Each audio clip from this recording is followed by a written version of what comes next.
ഞാൻ പോട്ടെ. ഓക്കെ. ഒന്ന് കാണട്ടെ. സുലോ മരുന്ന് പിടിക്കാൻ പോയിട്ട് ഇതുവരെ എത്തിയില്ല ഇവള് മരുന്ന് പിടിക്കാൻ പോയതോ അതും മരുന്ന് ഉണ്ടാക്കാൻ പോയതോ? സുലോ അമ്മാവാ. ആ ഇതാര്? അപ്പുവാ. എത്ര നാളായിടാ നിന്നൊക്കെ ഒന്ന് കണ്ടിട്ട്. ഇവിടേക്കുള്ള വഴിയൊക്കെ നീ മറന്നുപോയാ? വായോ ഇവിടെ ഇരിക്കി ചോദിക്കട്ടെ. അതെന്ത് വർത്തരണം അമ്മ പറഞ്ഞത്? അമ്മാവനൊക്കെ എനിക്ക് മറക്കാൻ പറ്റുമോ? അമ്മാവനറിയാല ഞാനിപ്പോ കുറച്ച് ജോലിയൊക്കെ ആയിട്ട് അങ്ങനെ കുറച്ച് തിരക്കിലായിരുന്നു. ഇപ്പൊ ലീവിന് വന്നപ്പോ ഞാൻ നേരെ വന്നത് അമ്മാവന്റെ അടുത്തേക്കാണ്. അത് കളാ അമ്മാനൊരു തമാശ പറഞ്ഞല്ലേ. മോന് സുഖം തന്നെയല്ലേ? അമ്മാവാ സുഖം.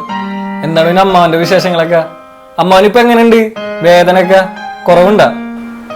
ആടാ ചില സമയത്ത് അവിടെ ഇവിടെ ഒക്കെ വേദനയുണ്ട്. ഒന്ന് എഴുന്നേൽക്കണേൽ ആരെങ്കിലൊക്കെ സഹായം വേണ്ടി വരും.